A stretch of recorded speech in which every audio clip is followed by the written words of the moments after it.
I would like an AI assistant.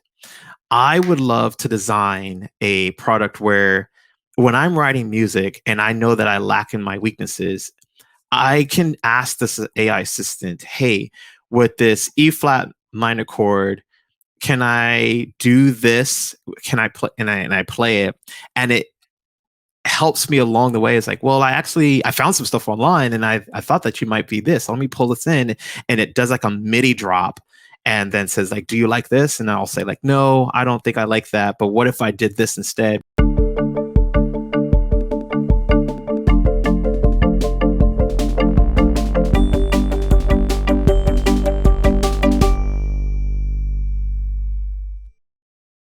In collaboration with Zoom, the makers of the Q2N 4K camera.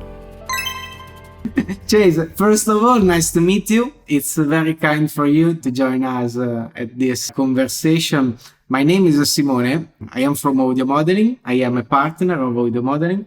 And in particular, my role is the UX designer. So I am designing the experience that our customers have with our products.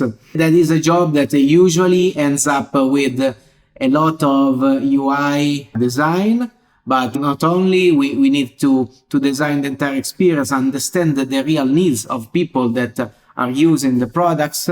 This conversation, this podcast is also similar to other conversation that I do with many artists all around the world to understand their needs and also to get inspiration and information from their experience and try to also think about new feature on our current products, but also to think about if there are possibilities to design new products. So for us, it's really important to be in touch with people. In this pandemic time, we decided to make a show from home and share this conversation with our followers. We hope that this is interesting. For me, it's always interesting. Then we will see if other people will be interested as well. So thank you so much for joining us. Thank you for having me. I'm excited. So during the conversation, I have collected some questions from you, inspired by your bio. That is really interesting, and I am curious. We could stay here for hours, but I will try to do my best to keep it. I put the time aside, so let's just have a good time. The listeners may be like, "This like 3-hour podcast, like this is no, it'll be fine." I would like if you can introduce yourself. If you can tell a little bit about you. So starting from your name, because I would not try to misspell it. So please. Absolutely. My name is Chase Bethea. I am a video game composer. I specialize in adaptive music composition. I've been working professionally in the industry for 10 years, and I've shipped about 10 games in that 9-year career just before my 10-year, which was January 7th. So, sorry, I shipped 20 games in 9 years. And so this is my 10-year this year, being in the industry, working on a myriad of titles and such. I typically write in a myriad of styles, from chiptune to ambient, orchestral hybrid, a lot of different like jazz, Latin jazz, like ensemble type of mixtures with other type of genres that kind of interweave between each other. And I'm most notably known for my music from Deity Quest, I Can't Escape Darkness, Aground, which was just released on consoles, my first console launch this month on February 11th, even though it came out on Steam last year, and the mobile game Aztec Ride. And I'm currently scoring about 4 to 8-ish projects right now. We now know how game development can be in flux and such, but at least hopefully 2 titles, which is called Sid's Trip, coming out on mobile, and another title that is called Quest Like Pocket, which will be on mobile as well. And yeah, just been navigating the industry as best as I can. I'm also a IASIG Interactive Audio Steering Committee leader, one of the 6 that are on the committee, and that happened last year. So I've just been contributing, my thoughts and trying to help push the talk forward about how games can sound better overall. For me, it's fascinating because also I have a lot of question about how to design a video game and how to make music for video games. I would like to to ask you how did it start? So what is your educational background and how your career moved to this achievement and results? I went to Los Angeles Recording School first, right out of high school in the year of like 2006. And I went to just learn about mixing and production and things like that because I realized I'm not going to go to college right away. And I didn't want to. I also wanted to get away from a lot of people in high school. Everybody was going to go there. So I knew it was like, okay, it's going to be fine. But I did that. I graduated with honors and a year later. And then I got an internship at Music Plus Television, which then got a LLC to be turned into Blaze Media. And when I started there, I was still in Los Angeles Recording School. I was doing live sound, and they had me doing just live sound for very popular bands and artists at the time. They would come through and so on. And then from there, I moved into composition because the content had changed, and so they were saying, "Hey, we need music for this. Could we have someone that makes music here? We can keep it, within house." And so I became the in-house composer during a recession. At that, I survived about 6 furloughs at the time and such. But between then, I was already writing music for years. Like started in, I would say, in 2001. So just throughout high school, making different tracks, experimenting with everything that I could possibly think of. And most people would tell me, like, it sounds just like it should be in a video game. All the music that I would ever create just sounds like it should be in a video game. And I just didn't understand what that world was and how to tap into it until the one time I created something and I was also an IT assistant. So I was building computers, and then I was a studio manager at Blaze Media, Music Plus Television. And the IT person said, "Hey, like this sounds like it should be in Castle Crashers." It was a very popular game. And so that one, I was like, you know what? I've been told this for 7 years. I think that this is a really big sign. Like you just don't pay attention to those things when you're young, right? You're trying to just hit the one thing you think you always see. And so I decided, okay, I think I'll look into this more. I did some research, and then I found some interviews with God of War 3. I was playing that game, and through the game you unlock things. And so my friend also told me about someone that worked in the industry of the voice, and I realized my mom was affiliated with this person because he sang at their wedding. So I was like, wait, what? This is a real career. Like you can make music for games. And so I survived one more furlough, and then I didn't survive the 6th or the 7th one. And then I decided, okay, I'm going to go to school and learn how to do this correctly. So I went to school, studied classical music, got my composition degree at Moore Park College. I was there for about 5 years. And then before I transferred to Cal State Northridge, I bought a book called The Complete Guide to Game Audio by Aaron Marks. I read half of the book.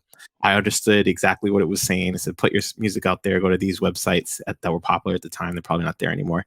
And then I put my music up. I submitted it because I realized it's going to be oversaturated by the time I finish school, so don't wait.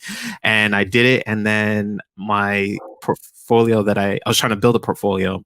So I was working with someone that was doing it for a hobby, but it ended up being my first paid gig as a ship game. And that game is called Electron Flux. And that was in 2011. From there, I was hooked. And then I continued through school. I was in the applied program. I got better lessons. I studied with Mona DeCesar, my piano teacher. And then I went to Cal State Northridge. I got my media composition degree through Elizabeth Sellers' media comp program. And by that time, I was already nominated for an award which was I Can't Escape Darkness. And I just continued forward and going from there. Yeah, it's a really interesting. I would like to know what was the role of technology during your education process. writing for the video games, there's an obvious role of technology. But in terms of music composition, when did you have the first touch or experience with the use of technology in relationship with music and your job? I think it came between, like I was saying, when I got the project for Electron Flux. I understood, I was already writing in FL Studio. I think I was writing FL Studio 8 or Fruity Loops 8. And I've been using at that time I was using Fruity Loops since 2001. So Fruity Loops 3. So I was almost over a 10-year veteran by then. But understanding at the time what loops, were and how loops are, and then understanding the limitations of your device and understanding how much your music is going to be compressed. So writing at a higher bit rate in order for it to be compensated when it's down to like an APK of 50 megabytes or something like that, and taking that into consideration. So you don't want to you can't have like a lot of samples. You can't overwrite in that regard, because it has to be art in the programming. Everything has to be optimized. And so then thinking of that, and that book, like I mentioned, helped a lot because it talked about these limitations based off of console limitations at the time, which was the most popular consoles was PS3 and Xbox 360 by the time this game came out. So, but mobile was still a powerful device. And with the technology of understanding what VST and sample instruments can do, I was able to minimize a lot of the things. I understand like how to, working with the MPC era, I understand like just taking your loops and then truncating them a little bit better, or just having them at the right amount, and then writing in this distinct style, which is not going to be too monotonous for the player, and then sending it over in the correct file format. So MP3s do not loop well in games. They have a gap. So if you were to send that, it would be jarring for the player. So, but you can't send WAV files either. And WAV files are just way too big. They're great for us. We love them, but they're not optimized. So at the time, I think what I had to do was figure out a way to do a different version of the wave. I wasn't using OGG just yet, but I can't remember specifically. Maybe I think I was using Wave, but I was just really natively compressing the best way I could and figuring out other ways around to kind of get through.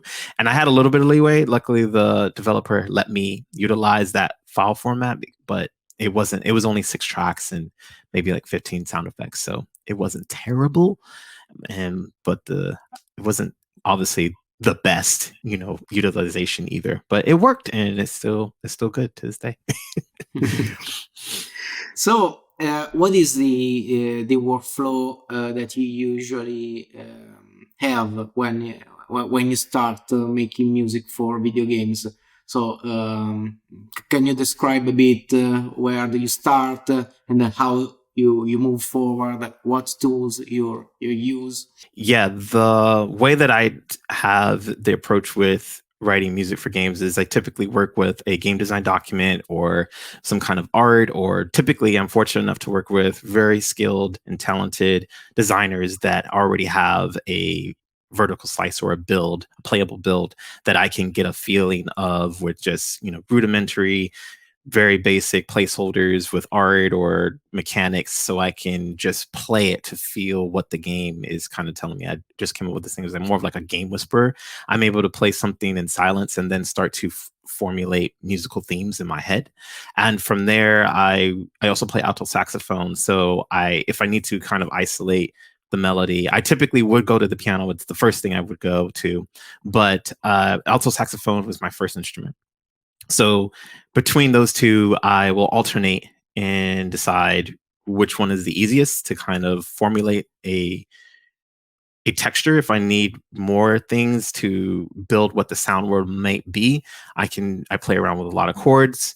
If I feel that I need to just really isolate something, I'll just use the right hand for a melody on the piano, or use the alto saxophone to kind of noodle out some ideas. Or I'll write, if I'm away from it, I have like a toy keyboard, which was from my childhood, and I'll map out certain things from there. And it really just depends on the project. If it's a 2D or if it's a 3D, I know I need something a little bit bigger. So maybe I'll have a template, whereas then I still have the piano sketch, but I'm not at the actual piano. And I'll just be at the keyboard inside and just formulating different ideas and sketches until something kind of comes together. I typically wait for till I feel something in my body that it's like, oh, yes, it's a sign that, okay, it's different from me and I liked it. And then I stick with that. Or I learned a lot of improv in college. And so improvisation is a way for me to get something out quicker if I need to kind of fit something in a timeline for my day, and or I know that something's kind of coming up for a milestone.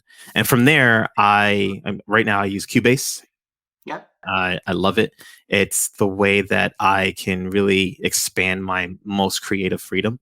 I've actually been using Cubase for 10 years now too, because I switched off of FL Studio years ago.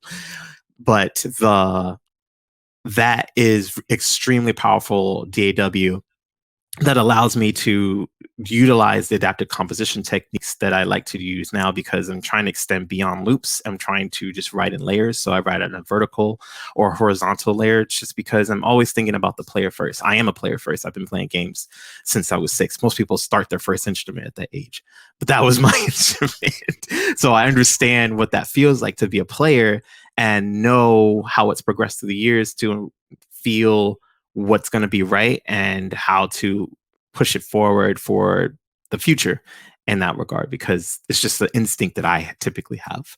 And so when I'm writing that, I utilize an adaptive music track, or I utilize different layers to like go between the two, or I write in a lot of mixed meter. And like I said, it really depends on what the build is telling me, because that isn't a part of the entire art form. They have the writing, they have the programming, and they have the design. If I understood well, also the challenge in writing music for video games is also being able to be adaptive and transform and changing, following the different option and ways that the video game can evolve. Correct? Right. Because sometimes a video game can be played in different way and you can get different results depending how you play. So I suppose that there's much more work compared to write music for a movie, let's say, because the movie is there and there's one story only, correct?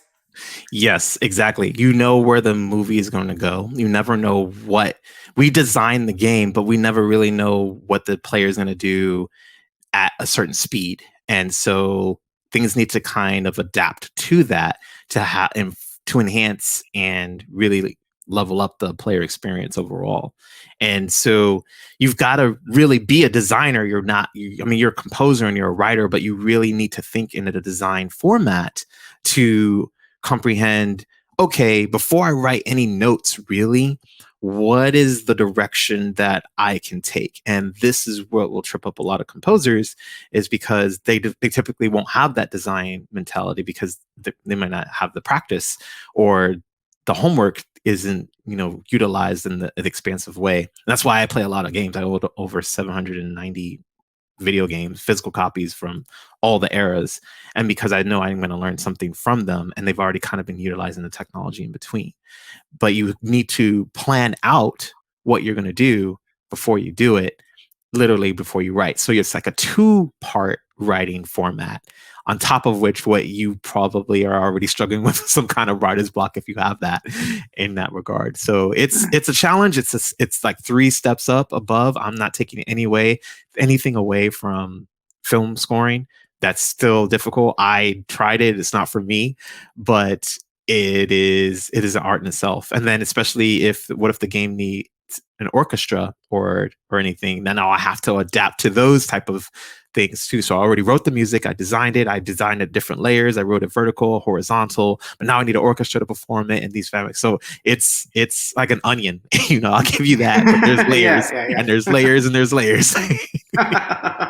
Yeah, so it makes a lot of sense. Also, I was wondering if when you compose, you write a theme for one character of the game and other themes that are more related to the scene or the background or the ambient around. So if you can chunk, let's say, some music to some elements or some variables in terms of speaking of codes, and then if they can be rearranged in real time by the video game engine, creating something and assembling something that you haven't done, let's say, totally from the beginning. Is that correct? Yeah, absolutely.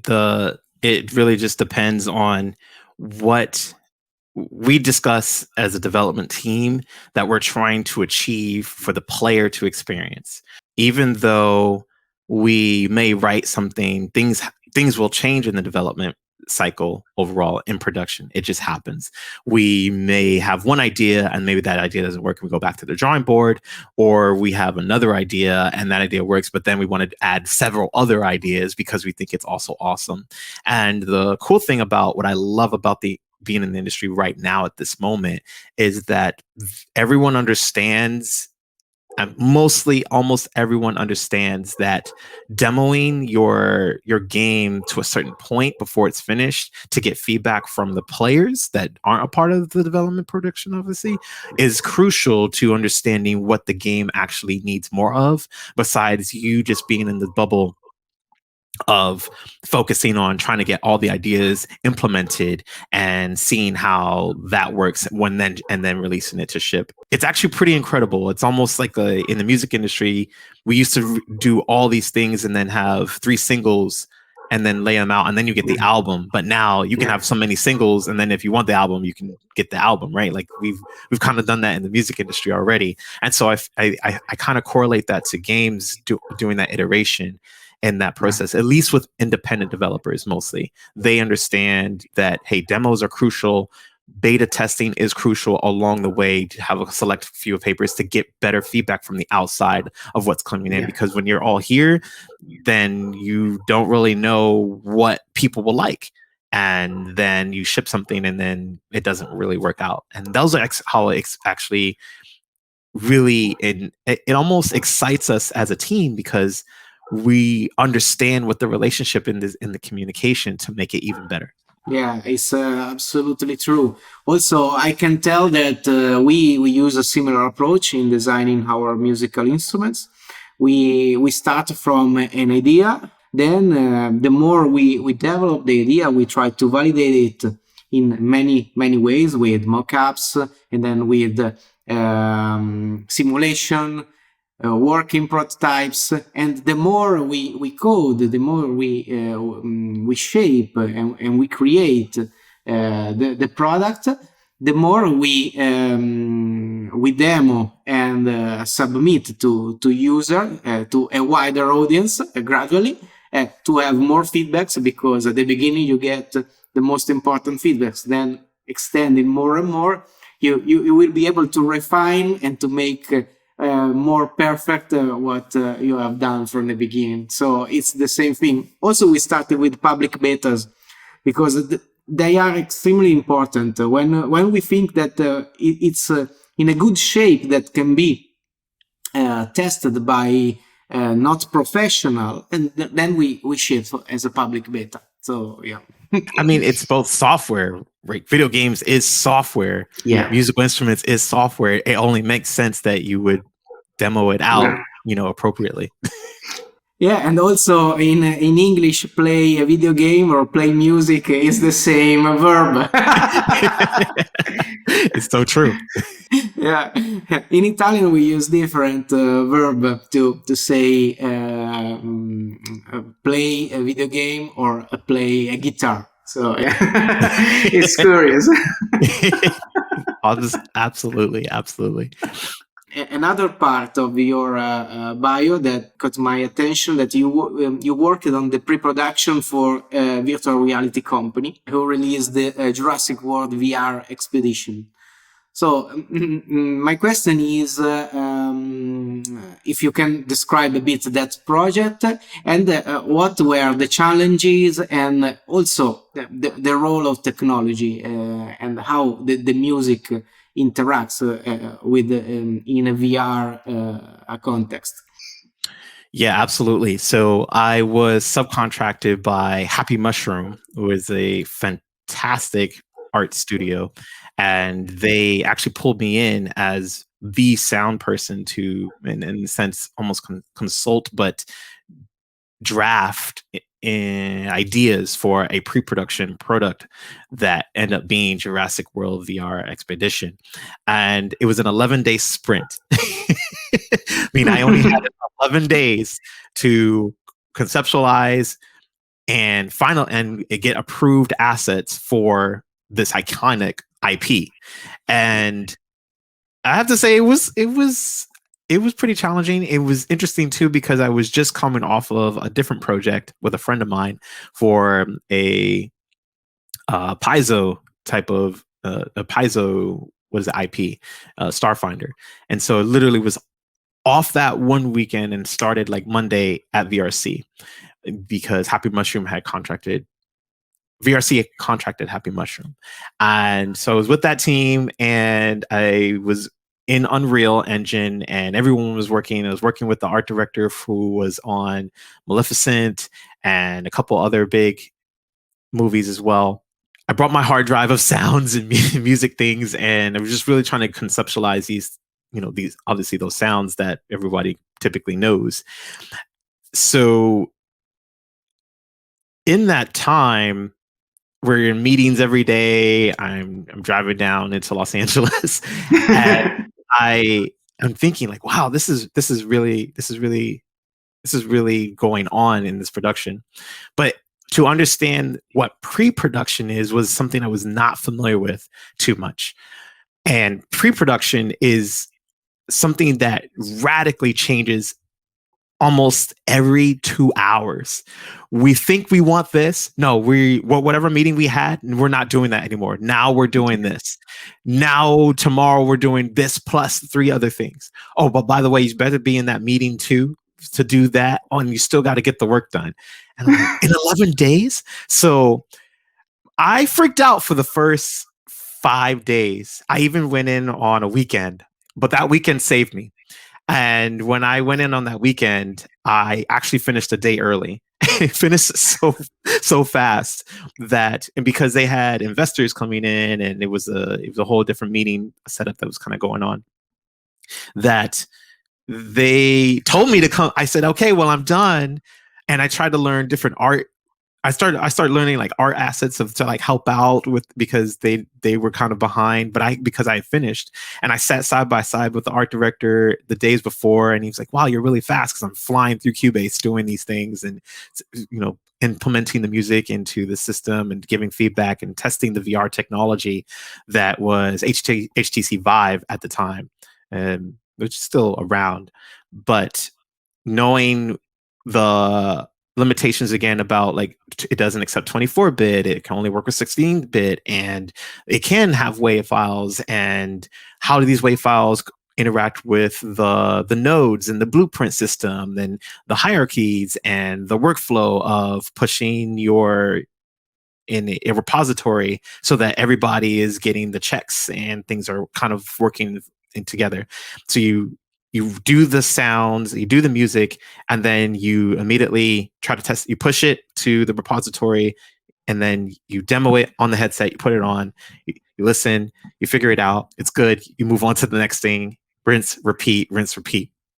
Long days, but well experienced. I have to say overall. And I was even in the office recording So people are working there like, what is he doing?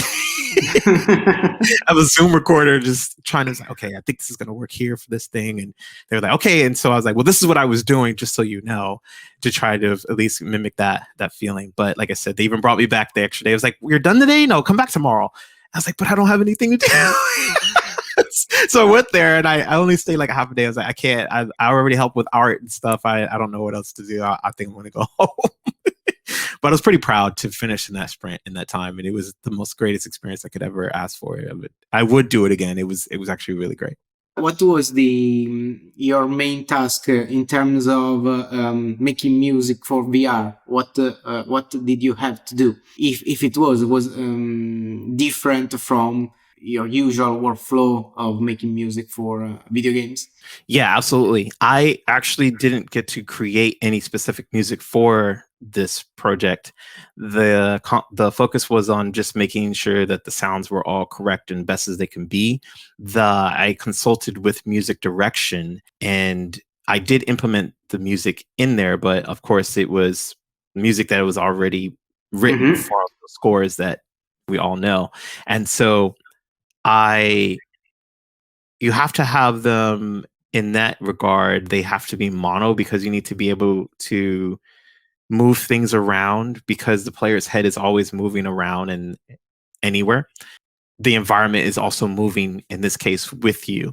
And so music doesn't play as strong as a role in this regard because you need to be in the atmosphere with the sounds that are accompanied with what is appropriate.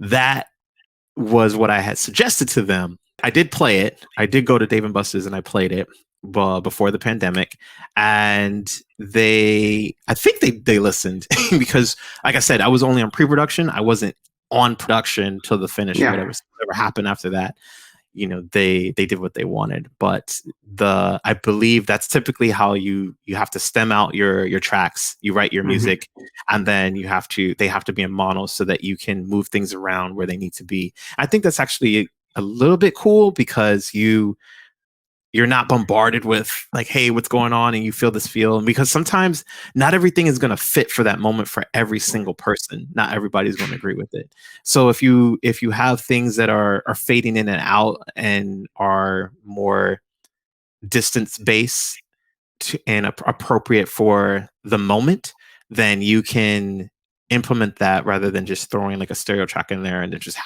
having that feeling in there, because sometimes it's just not going to be the great experience.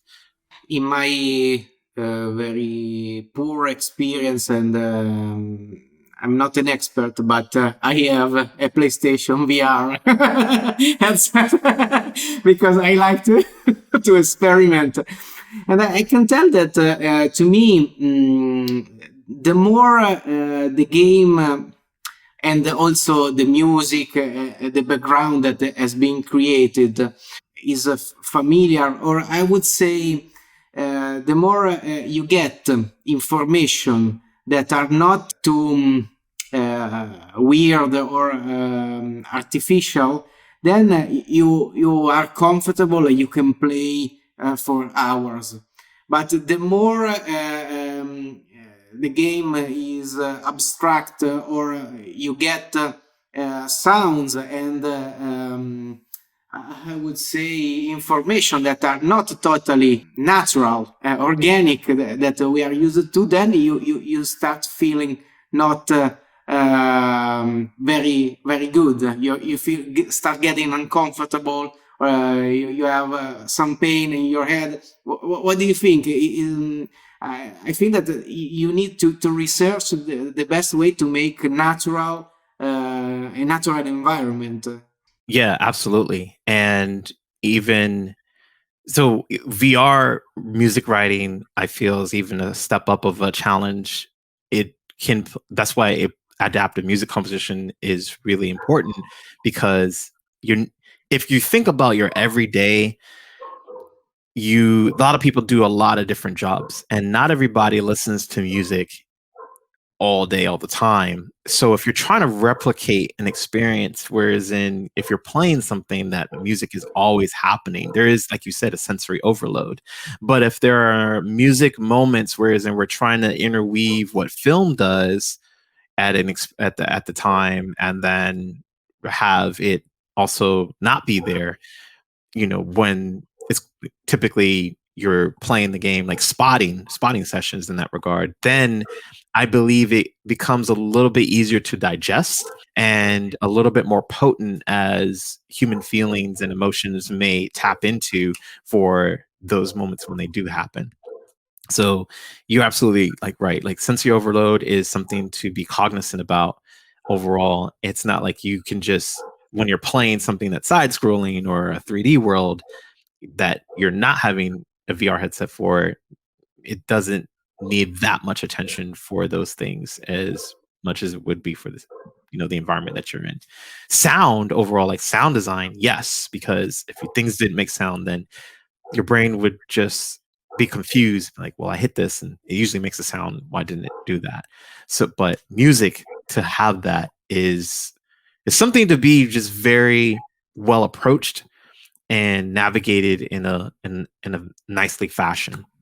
What I like to explore in this field, and what I like is that is always changing, and you have to experiment and explore, trying to follow, of course, the right ideas, good ideas that comes from your education, your experience, your background, but it's good. It's a nice era in my opinion to work experimenting with that. Totally. Absolutely. What do you think will be the evolution of music technology in the next years, or new application? What is your opinion regarding that? I don't have an opinion of what I think it would be, but I have had some epiphanies of what I would like to have. Cool. If I think so, yes, I will answer your question because I just answered a different question, and so Yeah, I but would like. feel free to. No worries. Yeah, absolutely. What I would like to see is they've been talking about, like, AI composition and procedural audio and AI writing music and such. And I'm not threatened by that technology because I have my experiences, and I continue, as long as I live, have those experiences that I pour into the music that I write. And an AI, if it ever becomes sentient, will have those experiences. But it can only go so far, and it could only, I believe it really can only go as far as we design it to go. If we design it to really want to take over, then it will take over. But I would like an AI assistant. I would love to design a product where, when I'm writing music and I know that I lack in my weaknesses, I can ask this AI assistant, hey, with this E flat minor chord, can I do this? Can I play? And I play it, and it helps me along the way. It's like, well, I found some stuff online, and I thought that you might be this. Let me pull this in, and it does like a MIDI drop, and then says, like, do you like this? And I'll say, like, no, I don't think I like that. But what if I did this instead? Because that's how the experimentation typically has. And I think that'll overcome a lot of writer's block for most people that typically have it. Like, we already do it, but I've noticed that there's a lack in research as people's skill sets lately, like a huge lack, unfortunately, just from my experience of just speaking to people for the past year. Maybe if that technology existed to kind of help, I think personally it would really enhance the workflow of a lot of us, and we can design it and craft it even to the point of where, it is a collaboration, and it is like a software and such, but you can come up with some really different things that our brain and our minds can only, absorb so much in the day. Like, I only have so many books behind me that I can read,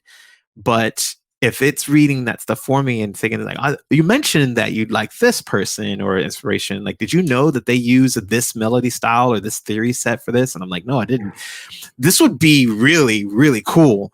And Absolutely. I think it'd be dangerous, but I think it'd be cool at the same time. I personally would love to just see it. Like, and I know that some little parts of tech, I've seen little spritz, like little designers like doing it here and there, but it's really not at the level that I conceptualize it to be. I conceptualize it to be to better than Google Assistant, but for music in that regard, and it really being at that level. That's what I think. Wow, that's a really cool thing, and I can tell you that I had a very similar ideas regarding that, and that will be cut from the interview. Dominic, remove this. Don't tell anyone. One thing that I'd like to do, and I would like to do starting with our products, is to build a framework that is capable to collect the MIDI information from what you are doing with the products. So when you are performing and playing, and be able to send those MIDI data that are very light to send over the internet into a backend server. Then I'm waiting for the day that there will be a kind of AI capable to analyze and make that kind of suggestion. Because let's say you are playing always the same chord, you know that you can play also that things, or maybe you just said. But what I told to our developers is exactly that idea. I would like to build easily in few years a system that is capable, a protocol that is capable to get the information. Then probably it will not be audio modeling because it's too small company, but there will be Google, there will be a lot of giant companies that will have the engine to create the AI to manipulate the things. And if we have a musician like you that can just start to suggest what the AI should start working with, that it will be absolutely cool. And I cannot wait for that. We're almost there. We're almost there, Simone. We're almost there. The MIDI 2.0, I've been like being on the IA SIG, I hear a lot about some things, and I can't say much, but MIDI 2.0 is already out now, and I know that they're trying to work with a lot of developers and a lot of different people who understand the technology, because it's utilized even more ways than I ever thought it would. And so I think your idea, and I would definitely be an advocate, ambassador for this to make it happen. So I definitely could think it happened within a year or two. Absolutely. I truly believe that. So let's keep in touch. Let's create it.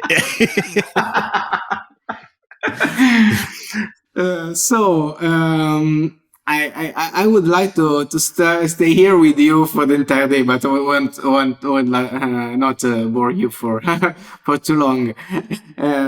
Thank you thank you very much. I don't remember if I sent you the audio modeling products and if you have the chance to try them. Yes. What do you think?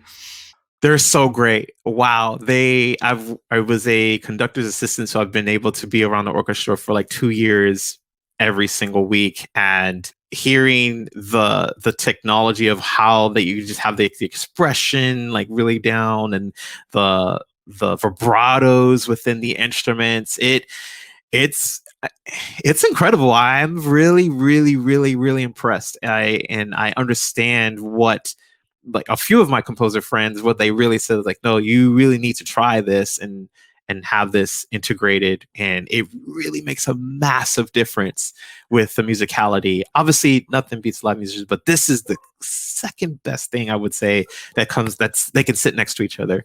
And it like I watched a couple of the podcasts and such before, and even other people are just saying like, yeah, I can do this, and it really is mostly like showing, in that regard. I just would love a piano one version, like a supernatural one on your own regard in your style, and that would I think that would really bridge the gap to a lot of other things too. But there's so much great products that y'all are doing, and it's fantastic. Thank you very much. So just to give you an update, we are making we are updating the streams and the woodwinds with the new GUI, and we are porting them as well on iOS, on iPad. We have just recently released the brass for iPad. We are designing also the interface for iPhone, just to have a more mobile approach. But also we are working on the ensembles for the string ensembles to build also easily strings without layering only the single solo instruments. So there's work for the next month and next year. Yeah, as your plate is definitely full right now. Thank you so much. It is extremely interesting for me to chat with you, and I hope to see you soon again, to talk to you again. I would like to be in touch also with some game designer, because I would love to design a game. I have some ideas around, but I'm too busy to. But I would love to to work on a video game. Yeah, it's great to do it. You don't have to wait. Start now. I always tell people to just hop in a game jam and just meet some. There's game designers every day, everywhere. Game jams are it. So heck, if you Cool. want to do a game jam, just sign up and Abs- get started. let me know when it's possible. Just write me an email, and I will do this new experience for me. It will Yeah. be great. Thank you. Bye All right. bye. Cheers. Bye.